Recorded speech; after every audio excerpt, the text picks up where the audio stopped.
la bienvenue. Moi, je réponds au nom de Mariam Kilibéchir. Je suis ingénieure informatique. Je viens de finir mon master en génie informatique, spécialisation machine learning. Je suis à Istanbul actuellement. Je travaille aussi en même temps dans le domaine du développement business. Et je suis ravie de vous recevoir ce soir, de parler d'un sujet très intéressant, aussi qui est passionnant, qui est comment se servir de l'intelligence artificielle dans le domaine du développement durable. Permettez-moi avant tout de partager mon écran. Le webinaire d'aujourd'hui, on va essayer de comprendre c'est quoi les objectifs du développement durable et c'est quoi la relation avec l'IA et les objectifs du développement durable appelés SDGs en anglais, Sustainable Development Goals. Alors, il faut d'abord comprendre les objectifs du développement durable. Alors, c'est quoi les objectifs du développement durable? Les objectifs du développement durable, appelés en anglais SDGs, Sustainable Development Goals, sont un nombre de 17 objectifs fixés par l'ONU, l'Organisation des Nations Unies, en 2015. Et ces objectifs doivent être atteints jusqu'à 2030. Ça fait 15 ans d'années à travailler sur ces objectifs-là. Et chaque personne et chaque pays est appelé à travailler sur ces objectifs du développement durable pour les atteindre d'ici 2030. Pourquoi ces objectifs? Parce que ça permet vraiment à un pays, ou bien personnellement, ça permet la croissance économique, le bien-être social et la durabilité. Donc, ces objectifs, comme vous voyez, ça commence par la réduction de la pauvreté, parce que, en fait, c'est pas l'élimination de la pauvreté, mais la réduction de la pauvreté. Parce que personnellement, je pense pas que éliminer 100% la pauvreté peut être possible. Alors, c'est le premier objectif fixé par l'ONU, la réduction de la pauvreté, la réduction de la famine, surtout dans les zones vulnérables, l'accès à la santé, le bien-être humain, l'accès à une bonne éducation, l'égalité entre les sexes, l'eau potable et l'assainissement, l'accès à l'énergie propre et avec un coût abordable, le travail de soins et croissance économique, l'industrie et l'innovation, innovation infrastructure, l'inégalité réduite, le 11e objectif qui est la création des villes et communautés durables, et consommation et production responsable. 13e objectif, c'est les mesures relatives à la lutte contre les changements climatiques, l'un des objectifs tellement où on utilise vraiment l'IA pour y travailler. C'est un sujet aussi ouvert aux recherches. La vie aquatique, la vie terrestre, la paix et la justice dans les institutions, les partenariats pour la réalisation des objectifs. Alors, ce sont ceux-là les 17 objectifs des développements durables fixés par l'ONU. Alors, qu'est-ce que l'IA peut faire dans les objectifs de développement durable? Avant tout, il faut d'abord comprendre ce que c'est l'IA et qu'est-ce qu'on peut faire avec l'IA et il y a quoi derrière l'IA? L'IA, c'est l'intelligence artificielle, bien sûr. Comme il y a l'intelligence humaine, il y a aussi l'intelligence artificielle. Si on essaie de comprendre l'intelligence artificielle, il faut un peu la comparer aussi à l'intelligence humaine, parce que c'est l'humain qui a créé l'intelligence artificielle. Maintenant, pourquoi l'humain a créé l'intelligence artificielle? C'est en quelque sorte aider l'humain à résoudre des problèmes, prendre certaines décisions et aussi remplacer, en fait. L'IA va remplacer l'humain sur certaines tâches, mais pas totalement. L'IA ne peut pas remplacer l'humain. Donc, l'intelligence artificielle, par définition, c'est très simple. C'est un ensemble de technologies et des méthodes qui permettent à des machines de simuler l'intelligence humaine, telle qu'apprendre, raisonner, résoudre des problèmes, prendre des décisions, comprendre des langages, etc. Donc l'objectif principal de l'intelligence artificielle, c'est de créer des systèmes capables de percevoir leur environnement, de traiter des informations et d'agir de façon autonome ou bien assister l'humain pour accomplir certaines tâches complexes. Par définition, c'est ça l'IA. Maintenant, venons à la relation entre l'IA et les objectifs du développement durable fixés par l'ONU. Comme je vous ai dit, ces objectifs ont été fixés en 2015 jusqu'en 2030. Ils vont essayer de voir comment est-ce que chaque pays a contribué à ces objectifs de développement durable. Et puis, en utilisant l'IA, on va voir le marché en 2023, en fait, le marché mondial de l'intelligence artificielle pour le développement durable a atteint presque 32,8 milliards, 8 milliards de dollars, promettant une accélération majeure vers un avenir durable. Et le pays contributeur, comme vous le connaissez, c'est les États-Unis. Maintenant, d'ici 2030, l'objectif, c'est d'atteindre 15,7 billions de dollars à l'économie mondiale tout en relevant les défis critiques des objectifs de développement durable. Les pays estimés à atteindre ces objectifs-là d'ici 2030 sont à la tête, comme je vous ai dit, les États-Unis, estimés à contribuer à peu près vers presque 15,7 billions de dollars parce que déjà en 2023, ils ont atteint 32,8 milliards de dollars. Et n'oubliez pas, c'est l'utilisation de l'IA dans les objectifs de développement durable. Ça veut dire que l'IA est un grand facteur dans ces objectifs-là, dans les SDGs. Et il y a aussi la Chine, le Japon, l'Allemagne, la Grande-Bretagne, il y a l'Inde, la France, South Korea, Canada, Australie, etc. Maintenant, ces pays, ce sont les 10 premiers pays contributeurs qui ont contribué en fait à l'IA dans les objectifs de développement durable. Et ça continue jusqu'en 2030. On a encore 5 années devant nous. Et pourquoi l'IA est-elle pertinente dans les objectifs de développement durable, ou bien les SDGs? C'est un grand facteur vraiment qui a de l'impact dans les objectifs de développement durable parce que l'IA est le seul système qui a la capacité de percevoir, d'apprendre, d'agir, d'interagir et de raisonner comme l'être humain. Et parfois, ça dépasse même l'être humain, surtout dans les résolutions des grandes, dans l'analyse, les résolutions des grandes données, des grands problèmes. Pourquoi l'IA peut percevoir? Parce que l'IA a cette capacité d'interpréter même des signaux transmis par des capteurs, par exemple les caméras, les microphones ou bien d'autres objets, ou bien même des personnes, des sons, de percevoir cela et apprendre à acquérir et à améliorer des facultés de connaissances. L'IA développe en fait ces facultés de connaissances en elle-même. Et parmi vous, il y a des personnes qui ont déjà utilisé les systèmes d'IA, pas seulement ChatGPT, mais il y a aussi vraiment beaucoup d'autres systèmes qui vous permettent d'effectuer vos tâches journalières. Donc, l'IA peut aussi raisonner comme l'être humain, en faisant des démonstrations, par exemple des démonstrations des formules mathématiques ou bien des algorithmes, des diagnostiquer dans le domaine de santé, de prédire, de proposer, d'expliquer certaines choses, de prendre des décisions, de planifier. Et vraiment, il y a beaucoup de choses à faire avec l'IA.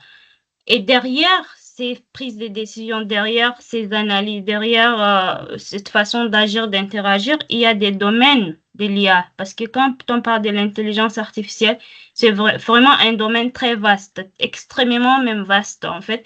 Il y a des domaines et des sous-domaines de l'IA. Ça commence par le machine learning, appelé apprentissage automatique en français. Ce machine learning, c'est le domaine principal de l'IA qui permet d'enseigner à une machine d'apprendre à partir des données. Et il y a aussi le deep learning, qui est une branche du machine learning basée sur des réseaux neuronaux profonds. Donc, tout ce que vous voyez, le machine learning, le deep learning, derrière chaque domaine, il y a vraiment des algorithmes mathématiques basés sur des formules statistiques qui fonctionnent derrière cela avec des données, avec des traitements et avec des codes. Et il y a aussi du Natural Language Processing, traitement du langage naturel, qui est la compréhension et la génération du langage humain. Il y a aussi des algorithmes, spécifiquement NLP. Donc, si vous êtes dans ce domaine, peut-être vous allez comprendre mieux. Il y a des modèles utilisés pour analyser les textes humains. Il y a aussi la vision par ordinateur. C'est un domaine aussi qui permet à une machine d'interpréter des images et des vidéos. Il y a aussi le système d'experts qui permet de simuler la prise de décision d'un expert humain. Il y a l'IA embarquée robotique qui est utilisée dans des objets physiques comme les voitures autonomes ou les drones. Donc, tous ces domaines-là sont à la base des solutions de l'intelligence artificielle qu'on retrouve actuellement dans le domaine de la santé, de l'agriculture, de l'environnement, de l'éducation, etc., qui font partie des objectifs de développement durable. Alors, Les domaines d'application de l'intelligence artificielle. Comment est-ce qu'on peut appliquer l'intelligence artificielle? Parce que ce qu'on vient de voir, ce sont les principaux domaines de l'intelligence artificielle, les domaines d'études, en fait. Et cette partie, ça concerne les domaines d'application. Où est-ce qu'on peut appliquer l'IA? On peut appliquer l'intelligence artificielle pour analyser des big data, ça veut dire des données massives. L'IA peut être utilisée dans l'automatisation des systèmes. Ça veut dire faire en quelque sorte avoir ce gain d'efficacité dans les processus durables. On peut aussi utiliser les domaines de l'IA tels que le machine learning, le deep learning qu'on avait cité, le NLP, dans la prédiction avancée. Ça veut dire anticipation de futurs défis pour mieux planifier. On appelle ça prediction.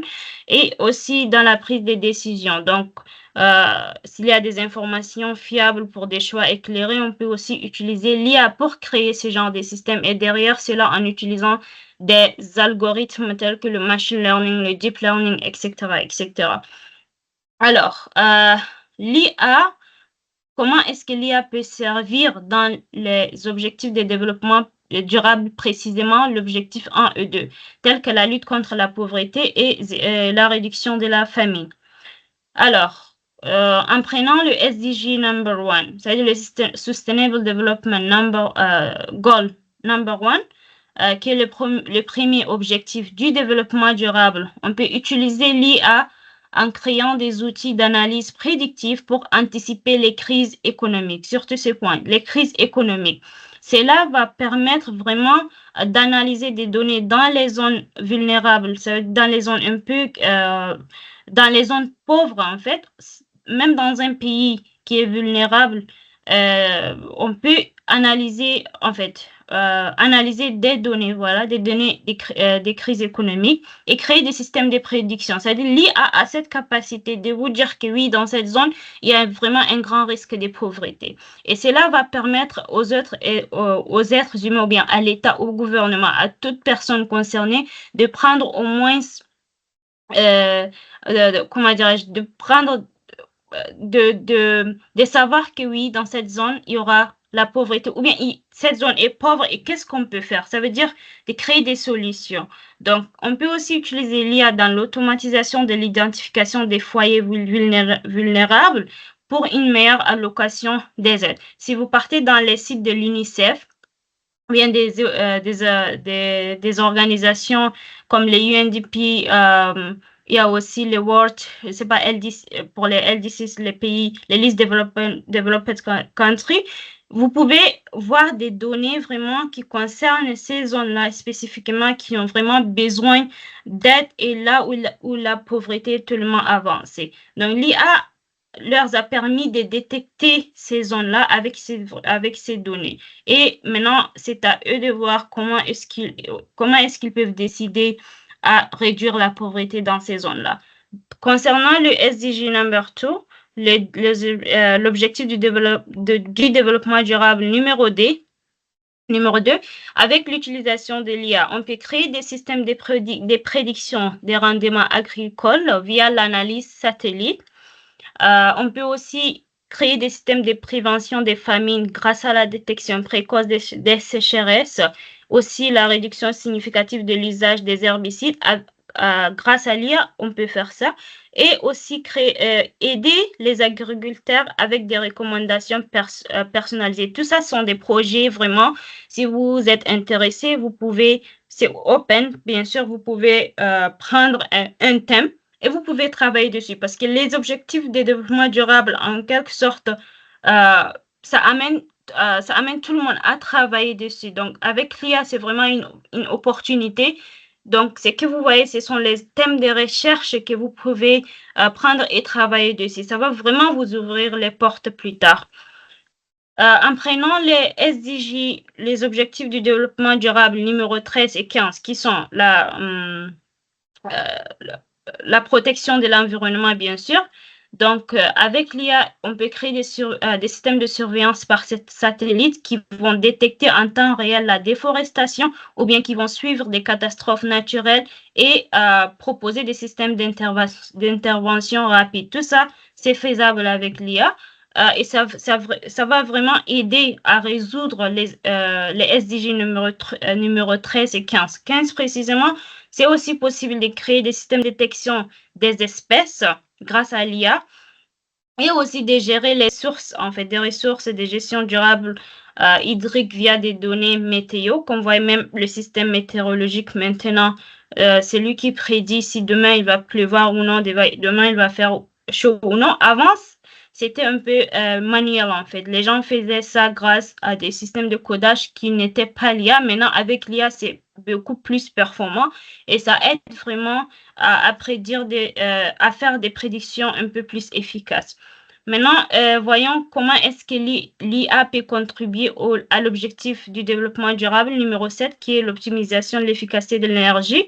Avec l'IA, oui, c'est possible de créer d'avoir des productions optimisées ou bien de créer des meilleures exploitations solaires et éoliennes ou bien de créer des systèmes de prédiction de la demande en fait, pour les réseaux énergétiques et de créer des systèmes intelligents pour une consommation plus efficace et durable d'énergie, ou bien de créer des systèmes de réduction des émissions de gaz qu'on appelle COD. Donc, dans le système de la santé, c'est l'objectif numéro 3, avoir l'accès à un bon système de santé. Donc, l'objectif SDG numéro 3, l'IA peut contribuer à faire des diagnostics, en fait, l'IA peut vous assister à faire des diagnostics dans le système de santé. Utiliser l'IA pour analyser des radiographies, faire des IRM ou des scanners afin de détecter les maladies comme le cancer, la tuberculose ou bien d'autres maladies. Avec l'IA, on peut aussi améliorer le système de santé, mais c'est ce qui se passe maintenant. Il y a des applications qui ont été créées, il y a des recherches qui ont été faites dans ce domaine précisément. Moi, ma thèse, en fait, ça concerne l'IA dans le domaine de la santé. Donc, j'ai créé personnellement les systèmes de prédiction des différentes maladies telles que le cancer du sein, le Parkinson, la maladie du cœur, etc. Donc, avec l'IA, c'est possible de créer ces systèmes. Donc, qu'est-ce que vous pouvez faire? Vous allez juste entrer les données du patient et avec juste un seul clic, l'IA va vous dire que si ce patient a un risque d'atteindre cette maladie ou non. Ouais, donc avec un seul clic, ce qui est visuel, mais derrière cela, ce sont des modèles qui fonctionnent. Donc, c'est possible aussi de créer des chatbots médicaux et aussi de faire des analyses prédictives des épidémies. En plus, l'IA aussi peut permettre de créer des applications pour détecter les signes de dépression dans les trucs de santé mentale, de détecter aussi des signes d'anxiété ou bien de stress via le ton de voix, les habitudes, les messageries, les réponses, les questions. Tout ça sont les données utilisées pour créer ces systèmes de détection. Donc, on peut aussi utiliser l'IA dans la découverte et la personnalisation des traitements, ce qui est aussi nécessaire pour découvrir des nouvelles molécules, des recherches qui se publient chaque fois dans ces domaines-là. Et aussi l'optimisation de la gestion hospitalière est tellement nécessaire avec l'aide de l'IA. Oui, c'est possible de créer des systèmes de prédiction des flux des patients, des systèmes d'automatisation des dossiers médicaux. Ça veut dire au lieu que les gens travaillent à gérer leurs dossiers, c'est possible de le faire avec l'IA de façon intelligente. Et cela va aussi aider à réduire les coûts et aussi améliorer la qualité de certains services dans le domaine de la santé. Alors maintenant, l'objectif numéro 4, qui est l'accès à une bonne éducation, ou bien l'éducation de qualité, en fait. C'est ce qui est l'un des domaines le plus important, l'un des objectifs même le plus important, parce qu'on dit l'éducation, c'est une arme, en fait. Donc, comment est-ce que l'IA peut contribuer au domaine de l'éducation? L'IA peut contribuer dans le domaine de l'éducation sous forme plusieurs aspects, bien sûr, en créant des systèmes d'éducation améliorés tels que les systèmes d'apprentissage personnalisés via l'IA.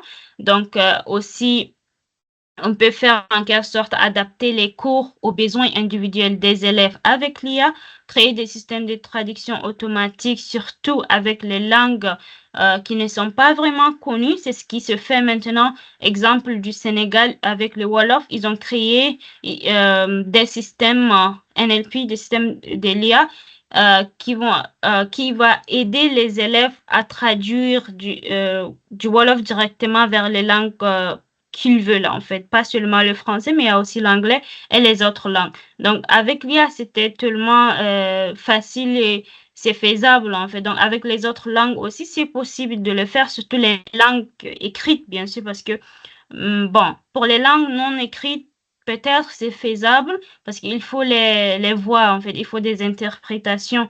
Donc, s'il y a les interprétations, ça va être en quelque sorte les données qui vont vous permettre de créer des systèmes de traduction automatique. Donc, c'est très important, surtout dans les zones rurales.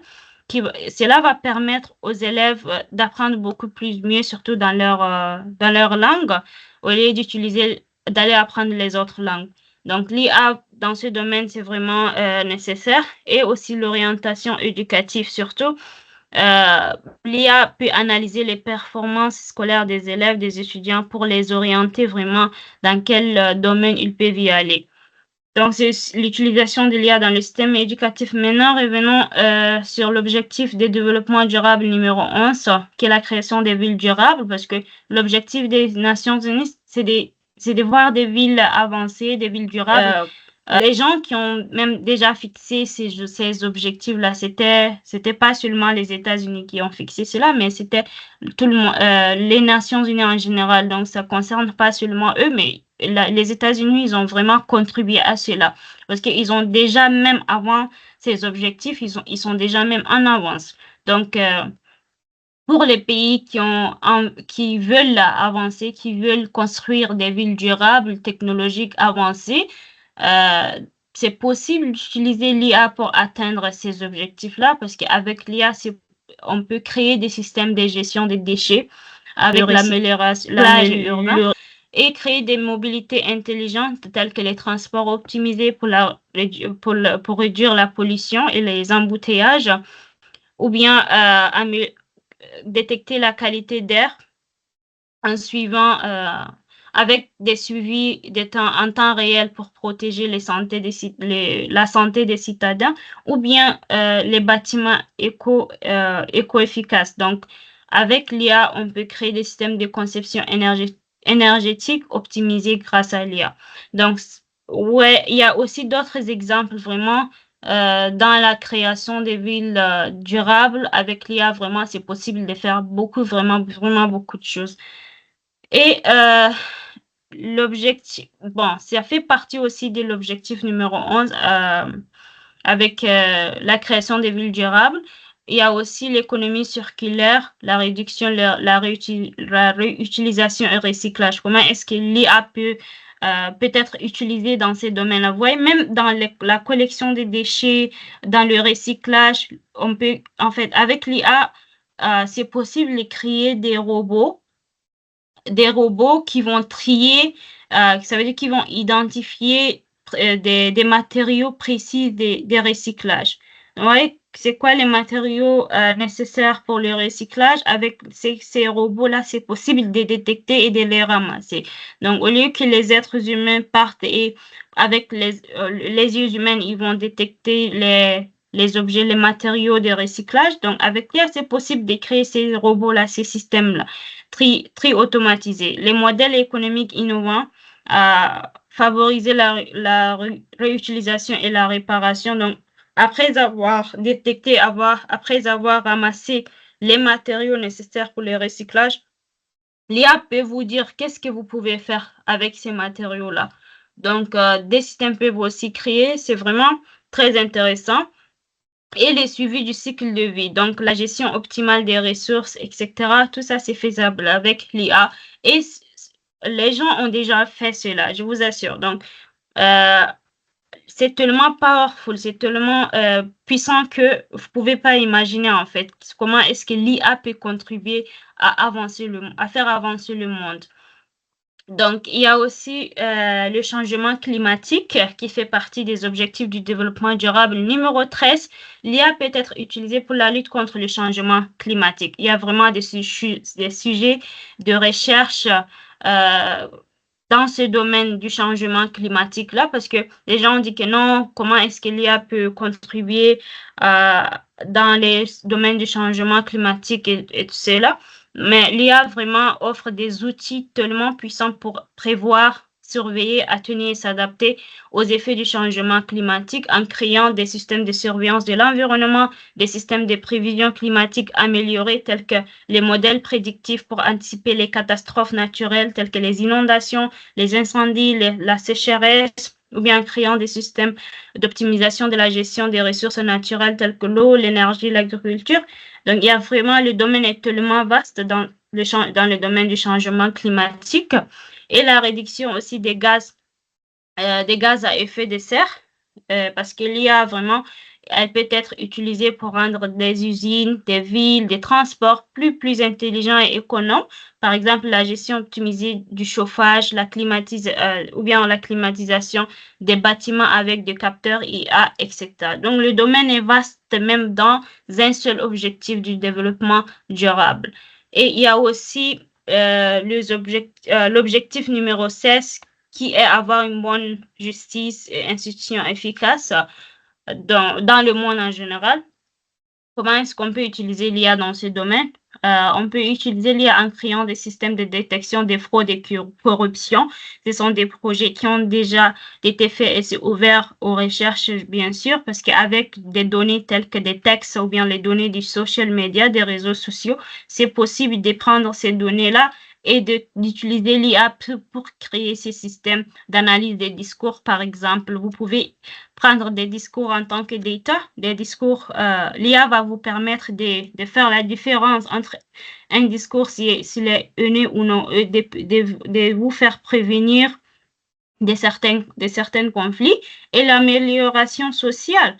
Donc, l'amélioration de l'accès à la justice via l'automatisation des services, c'est aussi possible avec l'IA, parce que quand on voit seulement paix, justice, institution, ce sont des actions humaines.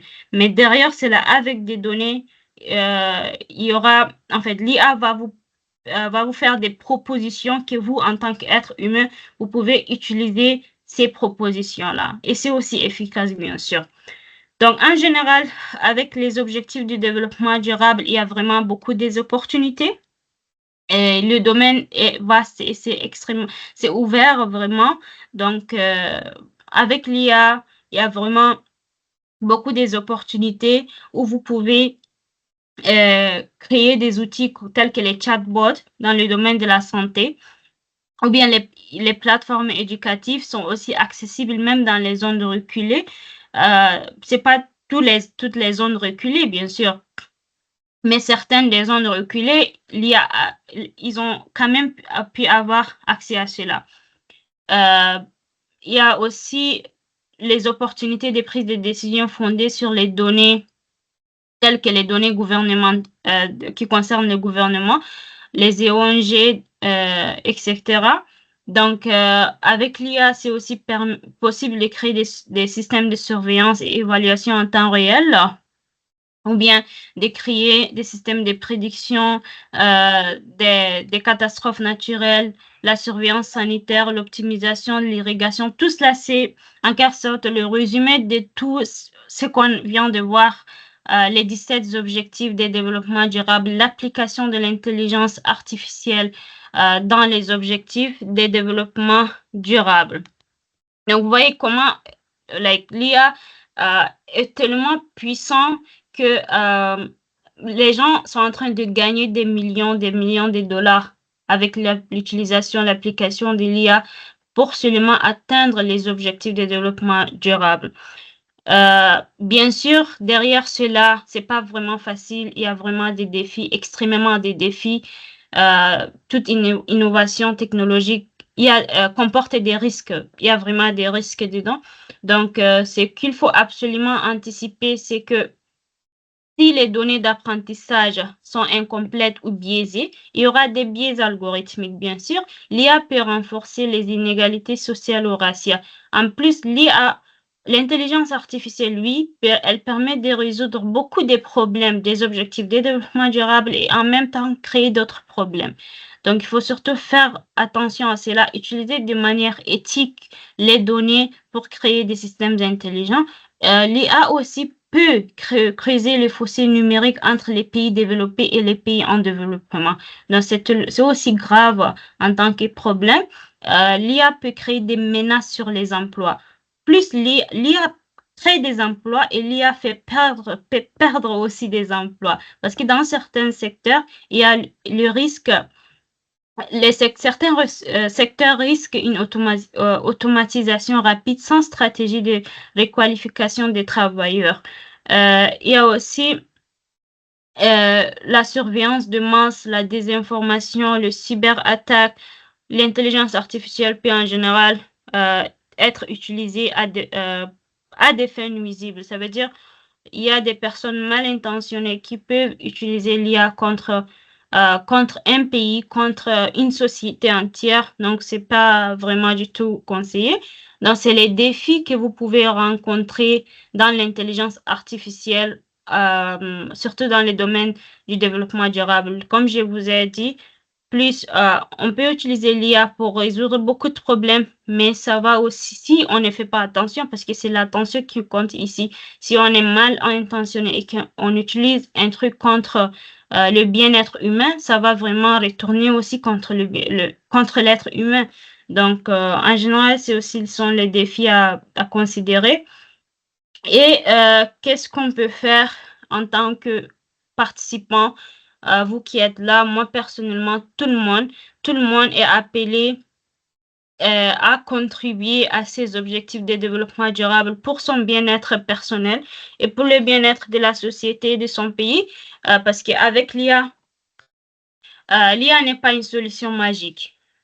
C'est pas une solution magique. C'est possible de faire tout avec l'intelligence, pas tout, mais presque tout en fait, avec l'intelligence artificielle, avec des outils, mais d'une façon stratégique bien sûr. Ce qu'on peut faire, c'est utiliser l'IA avec responsabilité parce qu'elle peut nous aider à accélérer vraiment d'une façon rapide, avoir un bon progrès et d'avancer vraiment vers un monde juste, plus équitable et plus durable. Donc, en tant que chercheur, en tant qu'étudiant, en tant que développeur, ou bien en tant que citoyen, nous avons tous un rôle à jouer dans cette transition. Ça veut dire à contribuer dans les objectifs du développement durable. Je ne sais pas si vous êtes au courant ou non, mais il y a des volontaires appelés UN volontaires que moi-même précisément j'ai eu la chance de contribuer. C'est ouvert à tout le monde où vous pouvez faire votre demande et ils peuvent vous accepter, mais c'est volontaire. Ça veut dire, vous, personnellement, vous allez vous dire que oui, moi j'ai telle compétence, je peux aider à faire cela. Donc, vous pouvez aller faire votre demande et cela va être pour vous un titre professionnel très important. Ça va vous aider même dans votre carrière. Donc, vous pouvez, via ces applications, via les UN Volunteer Jobs, vous pouvez contribuer aux objectifs du développement durable parce que c'est pas un objectif qui concerne un seul pays ou bien un seul endroit, mais ça concerne l'humanité, ça concerne tout le monde. Donc, merci beaucoup vraiment pour votre attention. Si vous avez des questions, soyez la bienvenue. Merci beaucoup. Oui, on est là.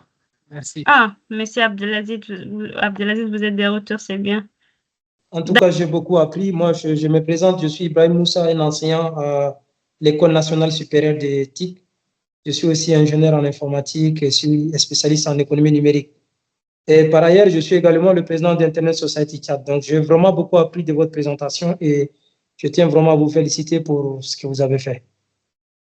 Merci beaucoup, monsieur Ibrahim. J'espère également avoir l'opportunité de beaucoup échanger avec vous. Merci aussi pour votre présence. J'espère on pourra faire mieux, en fait, être en contact. Je suis aussi beaucoup plus active sur LinkedIn. Si vous êtes là-bas, avec mon nom, Mariam Kilbéchir, vous pouvez me contacter là-bas. Merci beaucoup. D'accord, merci beaucoup. Bonne soirée. Merci une fois de Bonne plus, soirée. Abdelaziz, d'avoir organisé ça. Bonne soirée à tous. Merci. C'est très gentil. Bonne soirée. Ok, merci beaucoup. Monsieur Lema? Ouais, je vais répondre à la question de Monsieur Abdelaziz. Monsieur Abdelaziz, vous me recevez, vous pouvez faire un signe. La question que vous avez posée, le cas de l'application, quel est un cas d'application pratique sur l'utilisation de l'IA dans l'agriculture? Alors, il y a beaucoup de pratiques, il y a beaucoup d'applications. Il y a beaucoup d'exemples d'applications de l'IA dans le domaine de l'agriculture, bien sûr, parmi lesquels il y a ce système de détection des maladies de plantes. J'ai de recherche, moi personnellement, je l'ai fait quand j'étais en dernière année de ma licence. C'était mon sujet de fin d'année. Ça concernait la création des systèmes de détection des plantes. Donc, vous voyez, c'était précisément le deep learning qu'on avait appliqué pour créer des modèles grâce à des données des plantes, bien sûr, parce que vous avez besoin des données agricoles pour créer des systèmes de détection des maladies de plantes. Il y a vraiment beaucoup de maladies des plantes qui vont être détectées par l'IA. La création des systèmes où on peut intégrer dans le système agricole tel que l'utilisation de l'IA dans l'amélioration des plantes, ou bien l'IA va vous permettre de créer de systèmes qui va vous permettre d'arroser les plantes, en fait, avec comment je peux dire, des pesticides, ou bien l'IA va vous permettre tel pesticide, en fait, quel produit peut-on utiliser pour telle plante? Vous voyez, les systèmes de recommandation. Donc, il y a vraiment des exemples dans le domaine agricole de l'utilisation de l'IA, surtout pour le chat. Ce que je viens de citer, c'est applicable pour le chat. Si vous pouvez avoir accès à des données agricoles, donc c'est possible, oui. Ce qui est important parce que ce sont les données. Sans les données, bon, maintenant avec les LLM, c'est aussi possible de faire quelque chose, de créer des systèmes, mais c'est beaucoup plus efficace avec des données des plantes ou bien des données qui concernent les zones agricoles. Donc, avec cela, vous pouvez travailler sur ce sujet-là. Monsieur Abdelaziz, d'accord, merci. Monsieur Léman, si vous êtes encore là, vous pouvez parler. Oui, allô? Oui, très bien, maintenant on vous reçoit. Ok. Je disais vraiment merci beaucoup pour la présentation qui était vraiment très intéressante. J'ai eu tellement de questions au début et après, au fur et à mesure, j'ai recevais mes réponses et là, je me retrouve juste avec soit une seule ou pas. Et merci aussi pour l'effort. Je vois que la transition vers le français est un peu difficile. Je voyais comment l'anglais était en train de sortir de temps en temps. Ouais, et voilà, merci pour tout cet effort. Et bon, la question qui me taraude l'esprit actuellement, c'est voilà, vouloir résoudre ou bien vouloir répondre aux ODD qui sont 17. Voilà, toujours je regarde dans le contexte des pays du tiers-monde, comme on nous appelle le Tchad et compagnie. Ouais. Je me pose la question, est-ce que c'est pas trop ambitieux, par exemple, de chercher à répondre aux 17? Est-ce qu'il faut aller spécifiquement? Exactement. Ça, c'est ma première préoccupation parce que je me dis, il faut avoir une ville très connectée pour pouvoir collecter les données en temps réel. Est-ce que cela est quelque chose que nous, on peut ambitionner faire chez nous? Ou partout ailleurs en Afrique où les infrastructures ne sont pas encore mises en place.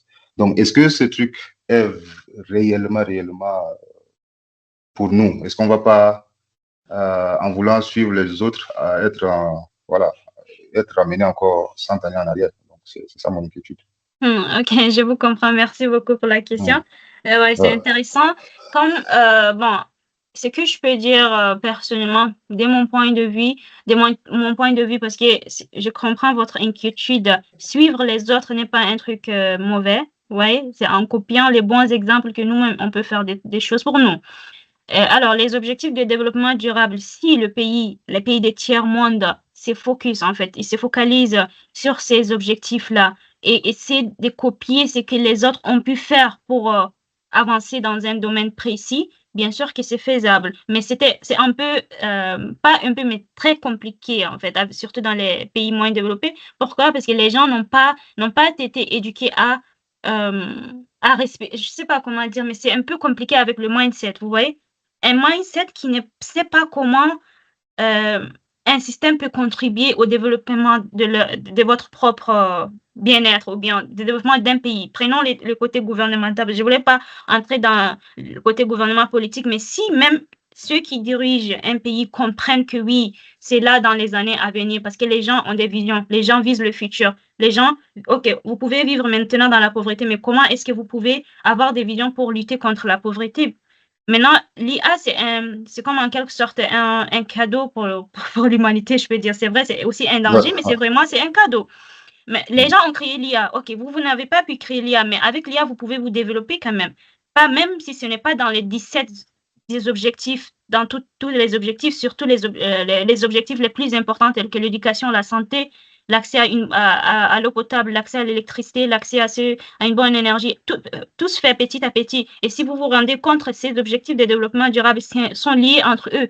Si vous êtes développé dans un domaine, vous pouvez aussi avancer dans l'autre domaine parce qu'un domaine ouvert, un domaine déjà développé tel que par exemple l'accès à l'électricité, le problème le plus important, en fait, si on a l'accès à l'électricité, si le problème d'électricité ou bien l'accès à l'Internet, même l'État, si l'État a pu résoudre ces problèmes, mais cela va vraiment ouvrir une grande porte pour les chercheurs, pour les étudiants, pour ceux qui veulent créer des projets et se développer quand même.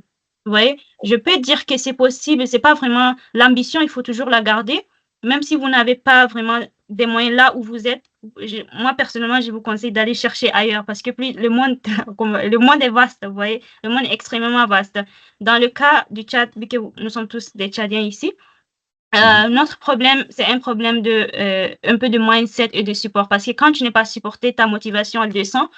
Et quand je parle de support, même dans ton environnement, les personnes ne comprennent pas l'importance de ces développements, l'importance du futur. Le monde maintenant, ça se focalise, comment dirais-je, l'objectif du monde, c'est d'avancer. L'avancement, en fait, vous voyez. Donc, dans un milieu où les gens n'ont pas ce mindset de se développer eux-mêmes, parce que le développement commence par un développement personnel. Vous voyez, vous ne pouvez pas attendre à ce qu'on va venir vous enseigner un truc. Allez, le monde est ouvert. Il y a l'IA sur votre téléphone, vous pouvez apprendre beaucoup de choses. Et comme on dit, l'éducation, c'est une arme. Le knowledge is powerful. La connaissance, c'est un truc puissant. Donc, si vous arrivez à vous construire vous-même, vous pouvez aussi construire les autres, partager la connaissance. Et c'est là, petit à petit, vous allez construire une société où les gens vont comprendre que oui, cela est possible à le faire. Notre ambition est élevée, mais avec le courage, avec ce qu'on a en main, avec ce que nous, on a pu chercher et trouver, on peut faire quelque chose. Comme les objectifs de développement durable, que je viens de les citer, ils sont extrêmement vastes, ça prend du temps, ça prend des fonds, ça prend même leur support, ça prend beaucoup d'argent. Vous voyez, des millions de dollars que les pays dépensent, ils mettent ça comme budget. Oui, on utilise cela pour se développer. Mais on se demande qu'est-ce que notre pays a mis pour ces développements-là? Qu'est-ce que notre pays a mis pour un objectif précis? Est-ce que le pays a un objectif précis pour atteindre? Parce qu'il faut d'abord commencer par un objectif, un seul. Et après, si vous avez réussi à atteindre cet objectif-là, vous pouvez maintenant faire l'autre. Mais même avec un seul objectif, il n'y a pas cette vision. C'est pas facile, en fait. Donc, au lieu d'attendre, en tant que pays des tiers-monde, oui, c'est possible de faire quelque chose, mais il ne faut pas attendre à ce que l'État va venir faire quelque chose pour vous, mais commencer par quelque part, même si vous êtes professeur à l'université ou bien vous êtes en train de former des étudiants, mais même si vous êtes étudiant, juste prenez le sujet de votre passion, allez-y vous développer dessus, vous formez dessus, si vous avez la capacité avec le temps, ça va vous ouvrir des portes et vous pouvez vous développer dessus. Merci beaucoup. Merci pour tous ces éléments de réponse. Vraiment, oui, on peut faire beaucoup de choses au Tchad.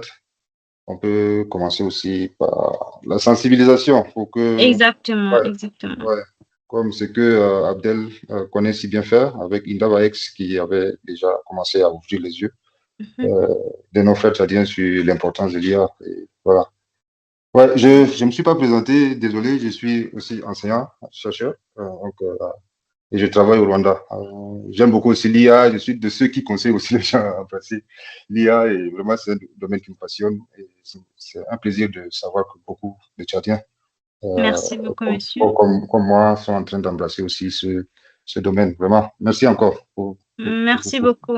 Ouais, enchanté, monsieur Léman. Merci beaucoup vraiment pour votre question. Comme je vais le répéter encore, tous les objectifs de développement durable avec l'IA, il y a beaucoup de domaines de recherche dessus. Vu que vous êtes professeur, vous vous intéressez à l'IA, vous pouvez prendre un sujet et faire un sujet de recherche, faire des publications. Maintenant, les publications, surtout les publications des articles et tout cela, c'est sur le plan international, c'est vraiment important. Donc, vous pouvez vous lancer dans ce domaine aussi si vous êtes intéressé. Ouais, récemment, on a essayé un truc pour traduire une de nos langues du Tchad, précisément le Ngambay, avec un ami voilà, qui a fait le master de machine intelligence du Sénégal. Et c'est d'ailleurs là-bas qu'on s'est rencontrés. Donc, on a essayé d'utiliser les modèles de Facebook pour pouvoir voilà, traduire du Ngambay vers le français. Et bon, on a eu quand même des résultats, mais faute de données, ça a besoin vraiment de beaucoup de données textuelles. On n'a pas vraiment pu avancer jusque-là. Bon, vers quelque chose du même niveau que la langue Wolof que vous avez, voilà. Ouais, exactement. Vous avez souligné dans l'une de vos diapos. Bon, quelqu'un d'autre peut prendre et continuer. Bon, nous maintenant, là, comme on dit, on cherche d'abord l'argent. Ouais, vous avez quand même raison. Ouais, je vous comprends. Ouais, donc voilà. Parce que chaque chose commence. Ouais, ces choses ont besoin de gros financements et tant qu'on il n'y a pas vraiment la volonté. Exactement. L'argent, c'est aussi une forme de motivation, donc je vous encourage à faire cela. Voilà.